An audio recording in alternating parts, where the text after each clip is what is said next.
And we are now live with Janita Key, Zach Payne, Tom Handy, and me, Margie Peterson. Thank all of you for coming today. I am so excited. One, that I even got allowed to be part of this day. This was very exciting for me. I didn't think I'd make the cut, but I did. And I invited all these people who helped me in my writing life. I want to tell you that I've been on not on Toastmasters, but on Medium for about 3 years. My first month, I was a terrified person.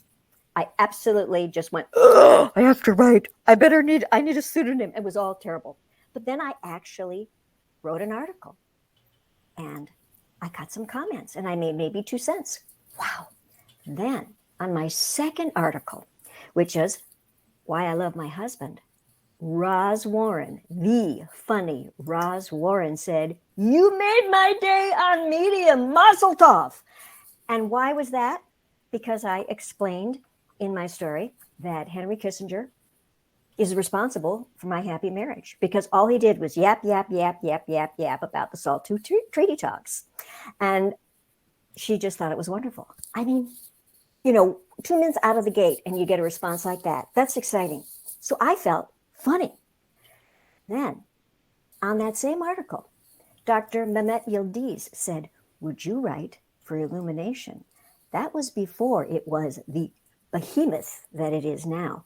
To be asked to be a writer made me feel like a writer. Then, as time went on, 2 wonderful people, one is Tom Handy and one is John O'Neill, would clap on all my stories. And that helped me feel like I really was a writer and build my writing muscle. So I was just ecstatic. And then after that, I got asked by Debbie Walker of Middle Paws to be a writer and editor for her publication. And then I volunteered myself to be have a podcast and a podcaster. And that was exciting. And then just a little while ago, Rui Alves, who created the publication Engage, asked me to be an editor. And then I volunteered myself for the Bad Influence because it's such an important publication, even though it's smaller now, because it really wrote, I would say, delightful, cutting edge, but not mean satire. And it was wonderful. And I will tell you about my editing instructions, but after I let you hear from these 3 wonderful people. Janita Key is going to share, I hope, a short story. She is the story whisperer and my personal, well, not solo exclusive personal book coach, but she's a story development editor and she gets me and she keeps me on track. So Janita, if you could share a little bit about yourself or your story, whichever way you want to go, because you know what you're doing. All right. Well, I'm Janita Key. I've been writing for years. I started publishing in 2018, mostly short stories, and I, with another writer, I created Storm Dance Publications with theme anthologies, and we started getting submissions for anthologies, and we've got 5 anthologies now published, with the 6th one coming out this year, and then recently, this beginning of this year, Katie Michelson asked me to write a fictional story for her Daily Cuppa, which is a short form publication on Medium. It's 150 words or less. And so I just tried to write a story, and that little story ended up being a serialized outline for the first book in my planned series, midlife series, Midlife Ghost Walker. It's a paranormal women's fiction, and then I started a fiction subscription, allowing people to see me as I expand these chapters and revise it now. Since I got 87 episodes in the little outline, and now I'm expanding this into bigger chapters to make it into a book, and it's a 6-book planned series. And I'm gonna read the first episode in that series. And grab the link here. Okay. And here is the link to that short form story that I'm going to read. And so this is the first episode that started it all, that I wrote on a fluke. Didn't have anything planned, didn't have anything outlined. I just got through reading Shannon Meyer's 40 Proof series, which is a midlife paranormal women's fiction series. And I was all excited about it, and I had this idea. And so this is kind of how it all started. And it's 150 words or less. How long had I strolled through this garden, touching headstones? Seamus thought he won, poisoning me, forcing the choice to activate my ghost walker magic. I could choose to stay dead. It wasn't like I had anyone to teach me how to activate the magic. How long could I stay in this ghost state before returning to my body? Where were all the other dead people? All my life I could see ghosts. I thought everyone saw them. If I located the artifact Seamus wanted, I couldn't take it back with me. The ass. He knew what I was all along. I still didn't know. Can ghosts feel goosebumps? 'Cause I sure did. I turned. A tasty female shade. Wanna play? And that was the end of that first short form that I wrote. And it started off all of it. I put my short form on Ring, subscription for fiction subscription for writers, and so far so good. It's just been moving along ever since. And I guess I'll turn it back over to Margie. I'm not sure what else she wanted me to do. Thank you so much, Janita. I just wanted you to know that Janita is one of those people who can actually hear the story that you're trying to tell and what's missing. And that can be very, very helpful. She is helping me on the novel that I really think I can finish this time around. I've only tried I've tried about 7 times to write a novel. But this one, I know I can finish. And she's the person who helped make sure I had the scenes, the clinching scenes. And I just wanted you to know that that's another kind of editor, story development editor. And that's why I wanted to share her voice with you today, but also let you know there are as many editors out there as there are writers, and they are all important. And now I want to share Zach Payne. He is a poet as well as a person who knows how to format books, because the quality and the details that are a poet make for a very good person to have a good looking book when it comes out. So Zach, if you could share a poem with us, that'd be fabulous. Sure thing. I'll introduce myself first. I'm Zach Payne, and I am a poet, novelist, interior designer. I write words. I like putting words out into the world, and I like making sure that they look good. I started writing poetry in middle school, and then my love for design started in high school when I started working on the newspaper. And just in the beginning of my freshman year, getting to play around with Adobe PageMaker. This was even before they had InDesign. And, I could put things on the page wherever I wanted them, and it was absolute magic. And one of my big issues with doing poetry ebooks now is that for a long time it's been so difficult to make them look good, especially because so many different programs are set up to work for fiction by default. So getting them to work for poetry has been a real gift. For a long time, I could only use Vellum, but recently, Atticus has come around to being really poet-friendly, and it just makes me over the moon, because now more of my poet friends can put my books out into the world and make them look beautiful, and I absolutely love it. So, more about poetry. My form is the sonnet, which is really interesting because when I was a young poet, I tried writing sonnets all the time, and I could never get them right. I couldn't get the meter to click. And that was until my senior year of high school. And I had this wonderful teacher named Bonnie Cox. And at our school, the senior year in English class is devoted to the senior project. Most of the teachers teach only what's in the project all year long. Mrs. Cox spent one day in class doing the senior project, and the rest of the time we spent reading poems and short stories and even diagramming sentences. And just reading that many classic poems really helped me to click in my brain. And now that's about 80% of what I write are sonnets. So I decided I'd share one with you, I should say. This is from the wonderful publication Scriptura, which has been a wonderful home for me in the last few weeks as I get things together. The publishing tools I was talking about, Josh, those tools were Atticus and Vellum. Vellum is Mac only, but Atticus is available on any platform, and it's a little less intuitive than Vellum, but it's just become very friendly for poets, and once you figure it out, it's really fast and really easy to use. I'm sorry, that's Scriptura. I'll type that out, and you can also see that in my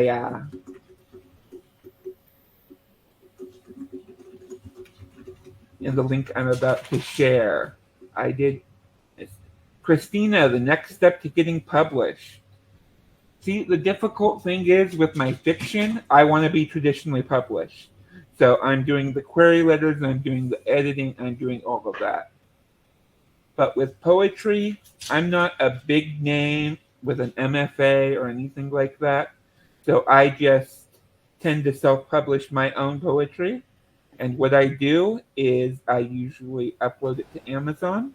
I can't do it in KDP since I have most of it published on Medium. But yeah, I just put the EPUB together and then I get it up on Amazon. I don't make a ton of money, but I get my poetry out in the world and people seem to love it, which is wonderful. And yes, we saw the link with your poetry. I'll be excited to check that out after our program. But here is the poem I wanted to share for today. And I'll put that link in the chat. It is called On Night's Horizon. The stars are slipping far from human hands, though they may last a night, a million years. The cosmic wind is blowing them as sand away and yet away. So shed your tears, entrust them now into the astral glow, that they may underwrite the memory of these uncertain years. The stars will know of you and I, the many things we see when we are gone. The universe recalls the things that live and die, bleed into the dark. Though we might fade away, we never fall into oblivion. We leave a mark. Though physicists may sing unyielding night, dance with me now in sparse and holy light. And I'll throw it back to Margie from here. Thank you. And now it is time for Tom Handy to talk about what it's like to be a professional writer and work with all sorts of different editors. And then I'm putting in my 4 easy rules for Margie's editing rules, which are in sync with Medium's, but slightly different. Take it away, Tom. All right. Thank you, Margie. Thank you for the invite as well. I've been writing on Medium almost 3.5 years now. April 2020, right when the pandemic started. And then so I was kind of transitioning from a contracting job into writing. It was kind of, so the pandemic kind of forced me into writing. And then but I've written a lot more before that because I focused on writing when I was in college, and then I wrote a lot when I was in the Army, more as a volunteer project. And also you were told to write articles for different newspapers, so I kind of had to do that. So writing kind of helped. It kind of flowed naturally for me. And then and so I got published in a couple publications as a writer, like Army Magazine. I was interviewed a couple times for different publications because as an investor. But pretty much, when you're writing, it's pretty much a team effort. You might think your editor is gonna be a pain in the butt, and sometimes they can be, but you're working as a team. So you got to imagine you're back in school again. You're kind of doing it for a grade, but you don't get a grade in this point. They want to help you. They want to get that A. So you've really got to work with whoever your editor is, and they're gonna kind of direct you on what you might need to do to make changes. Sorry, I got my dog barking in the back, but so pretty much when you're getting edited, you got to swallow your pride. Editor's there for a reason. Personally, I'm sure like a lot of you may not be good at reviewing your own work. I'm always in a rush to just hit publish as soon as I write something. But your editors are there to help you work, help everything become better, and so they want you to work with you. But I'm pretty much on Medium. I also write on Newsbreak as well, mostly on Facebook and Twitter. That's where I hang out a lot. So, and I kind of write full time now. It kind of happened about a year ago when I transitioned out of from part time to full time. So, all right, that's all I got now. Back to you, Margie, or unless you have anybody else have questions. No, I think, and please do put in questions. And Janita is absolutely masterful, and so is Zach on anything. So if you just want to write questions and ask questions of those two and of Tom, I'm not going to be offended whatsoever. So I put down my 4 rules, Medium or on Medium, which is don't change titles. Now, the reason I say that is that person who is the writer, regardless of their experience, has a relationship with that title. You're breaking up a marriage, maybe. Don't do that. That's the one that they will see later on that maybe it should be changed. All right? Maybe that subhead is better as a title. Suggest it. Give them the ability to go to those headline analyzers and see what's happening there. And maybe they'll find something. And I can spend just as much time writing an article as trying to find a good headline. And it's not worth my time. I don't do it. I don't do it well. I don't do good at SEO. If it's over 60, I'm over the moon. Some people have the knack. It's like being a teenager. Sometimes you actually grow up out of it. I guess I haven't. Okay, so that's just a rule, because if you do that first, that means that's a boundary violation. So just think about it that way. Then when it comes to, and I put it in the chat just in case we run out of time, suggest subheads, and really don't make them off the cuff. Really put in what you thought is like a subhead you think would be cool. As a result, they'll look at it, and sometimes they go, oh, that is what that's about. And then they change it and make the story better. And then it's a win-win. Sometimes they put those 3 little dots in there. They know something's missing. They know they need a transition. They don't know how. You can help them there, but don't make them do it. Leave it as is. Fix the easy stuff. They won't notice. And if they do, they'll ask, or they'll just let it slide.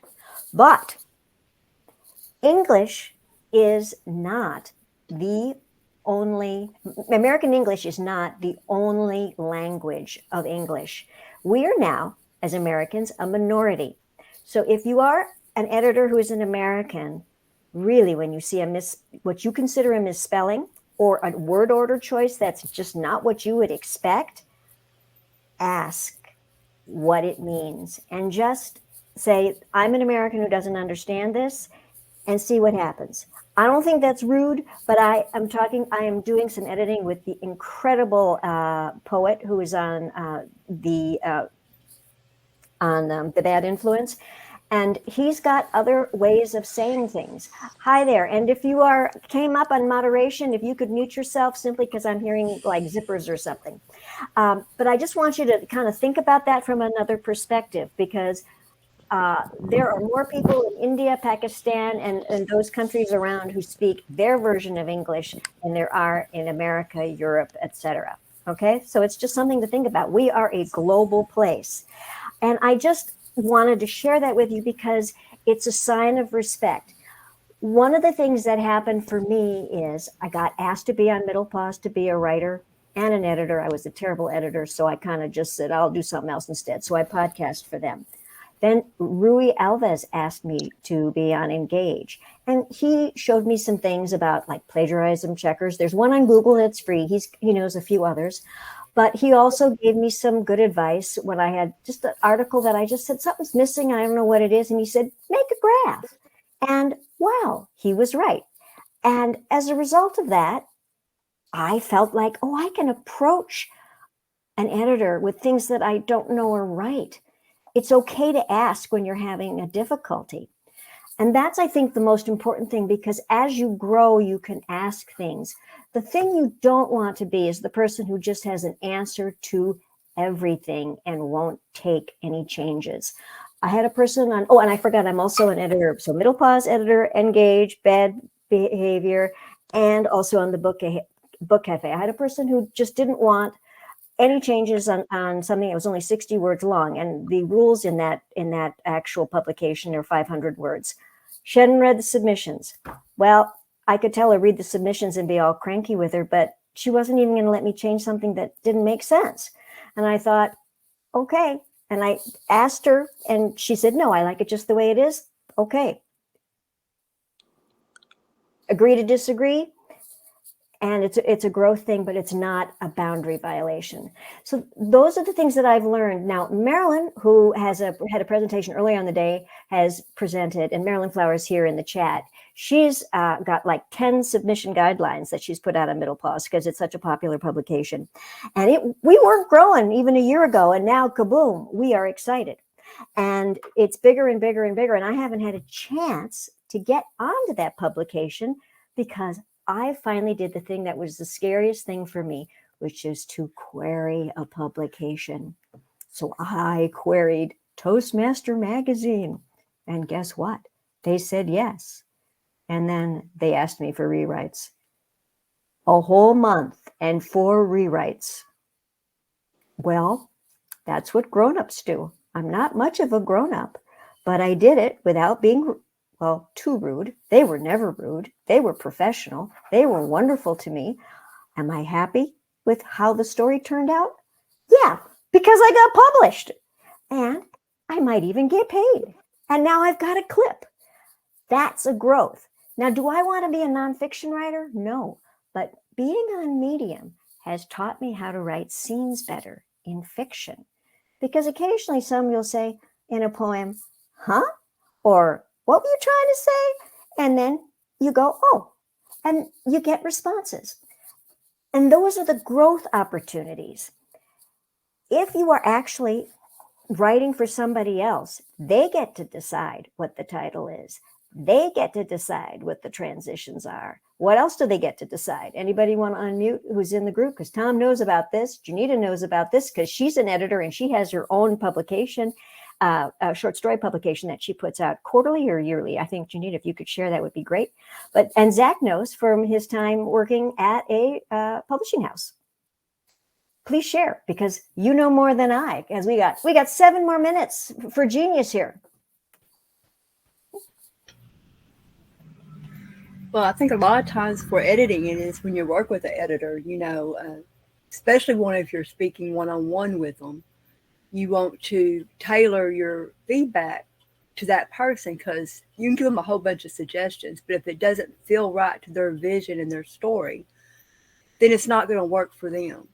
So you've got to listen to what they're saying and kind of go with what, they feel their story is. And, sometimes if well, that's not going to work, you just have to say that. It's not personal. It's not meant in any way to make the story less. It's just, the stakes aren't high enough, or, that plot point's in the wrong place, or that's not really a plot point. That's, part of the story. So sometimes you have to relook at those type of things and stuff, and editors will give you information on that type of thing, and you might have to rethink some of those things. But it's, again, it's always your decision. Any editor on any level, even when you're paying a lot of money for it, it's suggestions, and the ultimate decision is really yours. And it's said to help and to improve. And sometimes advice that you don't feel fits your story can still help you make decisions to help you make it better. And I'm going to answer Nico's question. No editor on Medium gets paid. It is all volunteer. We're a volunteer army. And the thing about that is then you don't actually have that stress of being a boss. That's the thing. You just are there to share in the experience and grow each other. And they had different ways. Of doing that before, and they've tried them all and chucked them. And this new format that they are doing right now has been, I think, the best. I have, my goal this year was to actually make my subscription, because the subscription is, everybody knows, $50 for a year. Well, I kind of came close last year. I think I made $43, and I said, oh, I can get to the $7. Well, they rolled out this boost program thing, and guess what? I have made $60. Now, not in a month, but I've made more this year than I've ever made on Medium because of their changes. I don't know why, except I got boosted, and one boost, I don't know who did it, and the other boost was because of Middle Pause's ranking, because they got asked to be part of the boosting program, and that's due to the hard work of volunteer editors. And I just want you to understand that if you want to grow, try some of these things. Don't do more than you can handle. And if you can't write long, write poetry. The Daily Cuppa is a wonderful publication that only writes 50 words or 150 words. It's pretty awesome. It's pretty awesome to learn how to write that small. Guess what? You, as a result of writing small, will be able to write the blurb on the back of your book jacket better, whether it's fiction or nonfiction, because you have to condense it down to something that is succinct. The other thing that I did, as my word for the year was cultivate, was I thought to myself, people, there are so many writers who are writing really well, but they're never going to get into, a publishing house just because of the nature of how that industry has changed. So I am actually writing reviews on Reads eDiscovery. I don't get paid there. I get tips, which is good.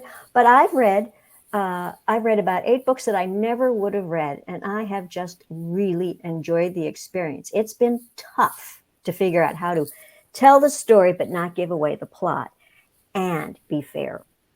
And if I can't be fair, I reject the story, because I will never give somebody a 1-star rating. That's just not nice, and I won't do it. So those are the points that I really, really wanted to share with you today. Janita Key has added her and Tom have shared their Medium handles, and Janita has shared her Storm Dance information. And I'm just here in Middle Pause as Margie Pearl, or I think I'm supposed to type it in, Margie P730. But those are the things that I wanted to share that are important.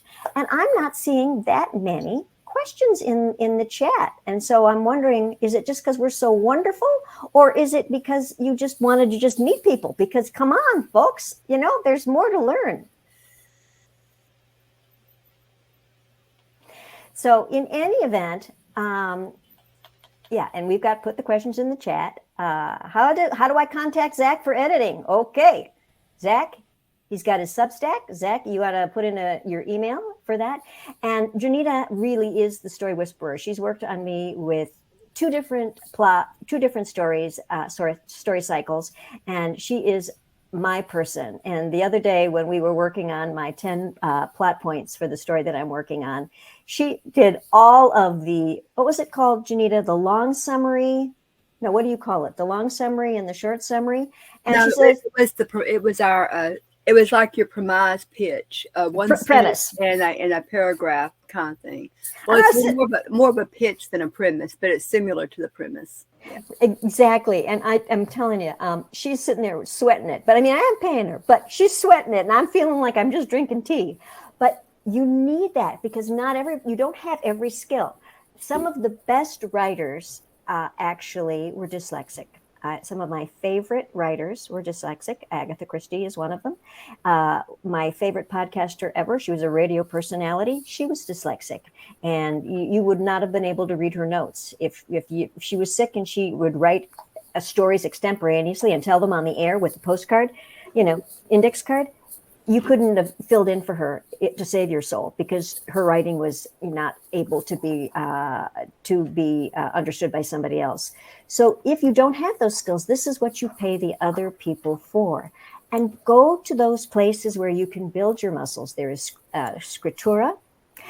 Tom, which magazines, or not magazines, but publications would you suggest? Because Illumination is huge, but they are really gentle and kind. Engage, that Ruri Alves does, is really good. Of course, Pause, if you've got want to talk about all things being a caregiver and female, doesn't mean you have to be ancient, but those issues of caregiving. There's what other poet? There's the Howling Owl. There's so many. I've mentioned Daily Cuppa, but if you really want to start and be really edited, if you really are a short fiction writer or short nonfiction writer and really can't write much past 100 words, Daily Cuppa is a good place to start. And they really are gentle with you, and the editors really know their stuff. Tom, I wrote a tagorama on Engaged for him. And the reason was because at a certain point when I wasn't getting a lot of reads, when they were having problems with the Medium platform, the way it was rolling out and was working, he was the only person who would clap for my stories besides the wonderful John O'Neill. And it made me feel so good. But he also has some really good ideas about how to look at which stories are getting read the most, what's the read rate, what's the percentage, do they have anything to do with that, how many comments are people getting? Because maybe you might not being read a lot, but if you're getting a lot of comments, that's a niche that people are interested in, unless they're arguing with you. But if they're arguing with you, they're probably going to get kicked off the platform anyway. But if they're engaged, that means that's something you should write more on. Those are the things that I really wanted you to understand, that editors are only there to assist you. They're only there to make sure that you aren't breaking any rules.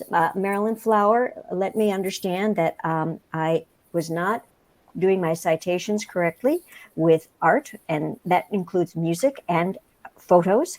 It's very important that you give attributions in poetry, the actual photo, and music. And then there is also a guideline in quotations, and I'm going to call it 10% in a Medium article, but it might be as much as 15. But if you stay in the 10% range, you'll be safe. And I want you to think about those things so you don't get in trouble. I didn't know these things existed, because the first time I was in an English class that was not remedial English in college, I withdrew because I didn't understand what anybody was talking about. Doesn't mean I can't write. I just can't go to English class. And that's what I want you to understand about you who are writers. You have a gift. It's a wonderful gift. Don't worry if you don't have all of it learned. You still have something to say. And we're so glad that you want to be in this community. Can't wait to hear what you have to say and what you want to write about. And I guess we are past time. And just thanks all of you for coming. I feel so ecstatic that people stayed on and have all of these people. So thanks so much. And we're going to sign off.